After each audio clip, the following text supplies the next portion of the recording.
Herbert Molin es un asesino en serie estadounidense que se hizo famoso por sus crímenes a principios de la década de 1970. La racha de asesinatos de Molin comenzó en el año 1972, cuando tan solo tenía 25 años. Creía que sus crímenes eran necesarios para prevenir terremotos, los cuales consideraba inminentes y que solo podían evitarse a través de sacrificios humanos. En este escalofriante relato nos vamos a adentrar en los abismos de su mente retorcida, explorando los motivos y las tácticas y las consecuencias de sus acciones. Bienvenidos, soy Diseccionando Mentes del Mal, un canal dedicado a temas un tanto delicados y no del agrado de cualquiera. Antes de seguir, como siempre, tenéis toda la biografía empleada para hacer este vídeo en la descripción y te aconsejamos ver los vídeos anteriores que hemos realizado para apoyar a este canal a seguir creciendo. Y por supuesto, si te gusta este tipo de contenido, te invito a que te suscribas. Herbert Molin, nacido el 18 de abril de 1947 en Salinas, California, creció en una familia aparentemente normal, junto con sus padres y sus dos hermanas. Durante su infancia no había indicios ningunos, al menos evidentes, de sus problemas mentales.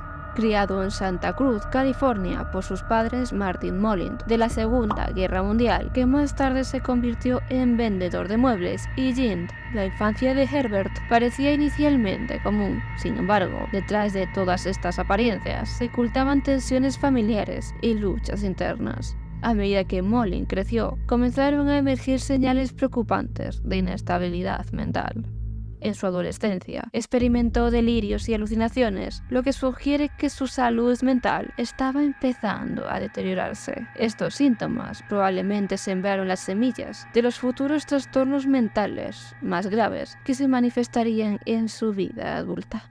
Herbert creció en un hogar donde las historias del heroísmo militar y las lecciones sobre el manejo de armas de fuego se mezclaban con un ambiente tenso. A pesar de sus esfuerzos por integrarse socialmente, Herbert se sentía alienado y perseguido, convencido de que las personas recibían mensajes telepáticos para evitarlo. Esta sensación de aislamiento se vio agravada por la relación complicada con su padre, a quien acusaba de maltrato. Y aunque destacaba en la escuela y era considerado con potencial para el éxito, la tragedia golpeó a Herbert con fuerza en su adolescencia. La muerte repentina de uno de sus mejores amigos, Dean Richardson, en un accidente automovilístico, sumió a Herbert en una espiral de dolor y confusión. Construyó un santuario en su dormitorio en honor a su amigo fallecido, mientras luchaba internamente con cuestiones de identidad sexual, llegando también a obsesionarse con la reencarnación y las catástrofes naturales.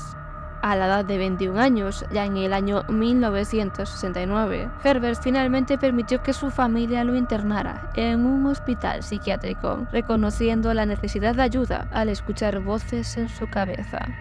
Sin embargo, esto marcó el inicio de una serie de ingresos y altibajos en instituciones mentales. Sus comportamientos perturbadores, como apagar cigarrillos en su piel y experimentar episodios de paranoia, revelaron la profundidad de su angustia interna.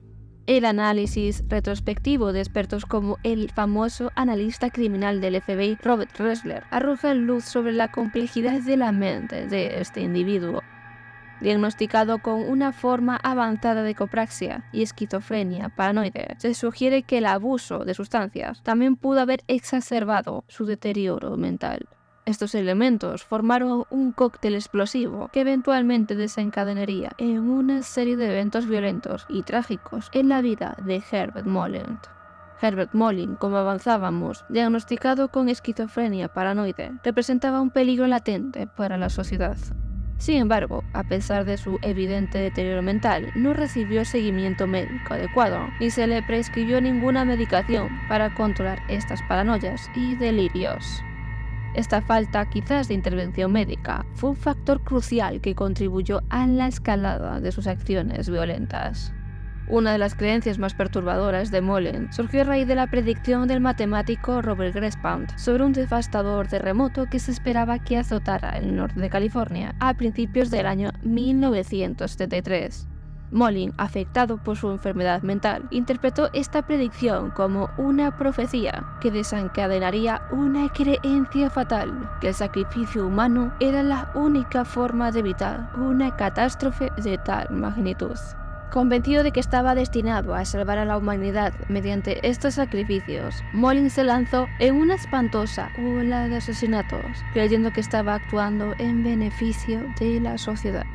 Sus víctimas, seleccionadas al azar, eran sacrificios en su distorsionada visión del bien común, una manifestación macabra de sus delirios. El primer acto de violencia tendría lugar el 13 de octubre de 1972, cuando Molin golpeó a un vagabundo hasta la muerte con un bate de béisbol. 2 semanas después, apuñaló a Mary Goldfield, a quien recogió haciendo autostop y no dudó en mutilarla, interpretando su acción como un sacrificio. El 2 de noviembre de 1972, Elbert Molin decidió acudir a la Iglesia Católica de St. Mary para confesar sus crímenes. Sin embargo, en lugar de buscar absolución, vio en el sacerdote Henry Tomei, de 65 años, un posible voluntario dispuesto a sacrificarse para evitar más terremotos. Movido por sus delirios, Molin perpetró un violento ataque contra el sacerdote en el confesionario. Con una brutalidad inusitada, lo golpeó, pateó y apuñaló, causándole heridas mortales que provocaron que el padre Tomei se desangrara en el confesionario. En su intento de huir de la escena del crimen, Molin fue avistado por un feligrés, quien observó atónito cómo el criminal escapaba. Posteriormente, la incorporación de Molin en la Marina fue rechazada, lo que alimentó sus delirios de conspiración.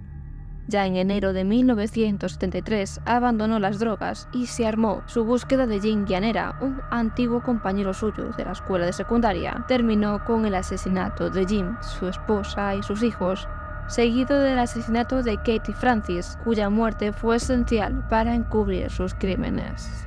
En febrero de ese mismo año, Molin también mató a 4 jóvenes acampantes, pero ya sería el 13 de febrero que marcó el trágico desenlace de la ola de violencia perpetrada por el infame asesino hippie. Mientras conducía con su automóvil, Herbert Molin divisó a Fred Pérez, un hombre de 72 años que simplemente se encontraba cortando el césped, pero este no sospechaba el peligro que se avecinaba. Sin mediar palabra, Molin sacó su revólver y desde la ventanilla del copiloto disparó mortalmente a Pérez en el pecho.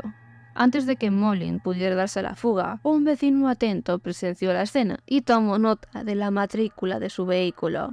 Actuando con rapidez, alertó a las autoridades, quienes movilizaron una patrulla en cuestión de minutos. Pero sorprendentemente, Molin no ofreció ningún tipo de resistencia cuando la policía lo interceptó, poniendo con ello fin a su sangrienta cruzada homicida.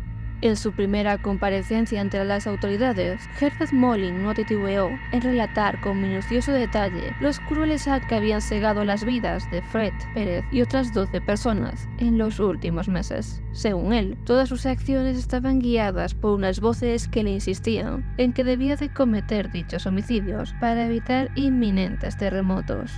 Mientras tanto, los investigadores de la policía científica llevaron a cabo un registro meticuloso de su apartamento en búsqueda de evidencias que corroboraran su confesión. Entre los objetos incautados se encontraba una Biblia, el libro de bolsillo de Life and Times de Albert Einstein, una libreta de direcciones que incluía el nombre de Jim Llanera, un traficante de drogas, y recortes de periódicos que detallaban la ola de asesinatos. Además, en su camioneta descubrieron el arma utilizada para cometer los crímenes. Después de su detención, Molin fue sometido a evaluaciones psiquiátricas, como es evidente, para determinar su estado mental y su capacidad para enfrentar un juicio. Aunque se le diagnosticó esquizofrenia paranoide, los fiscales argumentaron que aún era lo suficientemente competente para ser juzgado por sus acciones. El juicio comenzó el 30 de julio del año 1973, donde Molin, en el estrado, confesó que las voces de su cabeza le ordenaban matar. Afirmó que las propias víctimas le habían dado permiso telepáticamente para acabar con sus vidas. Como vemos durante el juicio, Molin mostró un comportamiento errático y a menudo desconectado de la realidad. Durante el proceso legal, Molin también acusó a su familia de conspirar para impedir su desarrollo sexual durante su adolescencia, alegando que la bisexualidad era una parte saludable de su identidad. El diagnóstico de enfermedad mental de Molent fue un aspecto crucial del caso. Si bien su condición influyó en su comportamiento y motivaciones, los fiscales argumentaron que aún así era el responsable de sus acciones y debía enfrentar las consecuencias legales por sus crímenes. Sin embargo, por otro lado, la defensa intentó utilizar su enfermedad mental para argumentar inimputabilidad o reducir su culpabilidad. El impacto del diagnóstico de la enfermedad mental de Molint en el caso fue objeto de debate entre los expertos legales y psiquiátricos. Si bien su condición proporcionó un contexto para comprender sus acciones, no fue suficiente para eximirlo de su responsabilidad penal. Al final, el jurado consideró que Molint era lo suficientemente competente para ser juzgado y declarado culpable de la mayoría de los cargos en su contra. Pero a pesar de los argumentos de la defensa sobre la influencia de las voces en su mente, el jurado lo declaró culpable de 10 de los 13 asesinatos cometidos. Fue condenado a 2 sentencias simultáneas de cadena perpetua con posibilidad de libertad condicional por asesinato en primer grado en el condado de Santa Cruz y a 9 condenas de 5 años a cadena perpetua por asesinato en segundo grado en los condados de Santa Cruz y Santa Clara. Como vemos, la investigación y la captura de Herbert Molint representaron un desafío formidable para las autoridades, dado el carácter desconcertante y aparentemente aleatorio de sus crímenes.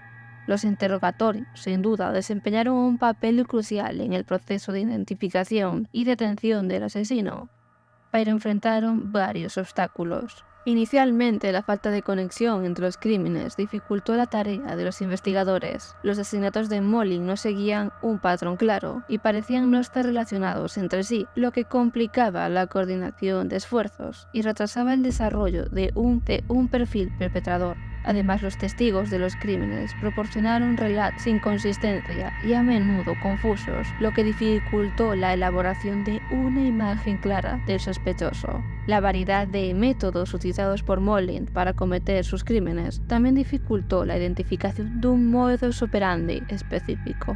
Las investigaciones se vieron obstaculizadas por falsas pistas y teorías erróneas sobre la motivación y el perfil del asesino. Por ejemplo, en el caso del asesinato de Meryn Hoglid, inicialmente se relacionó erróneamente con otro asesino en serie, lo que desvió la atención de Molint como sospechoso.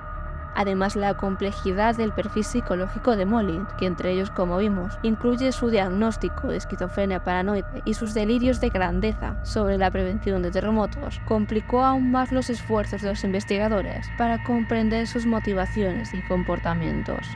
A pesar de todos estos desafíos, los investigadores finalmente consiguieron identificar a Herbert Molint como el responsable de los crímenes, gracias a una combinación de evidencia física, testimonios de testigos y análisis forenses.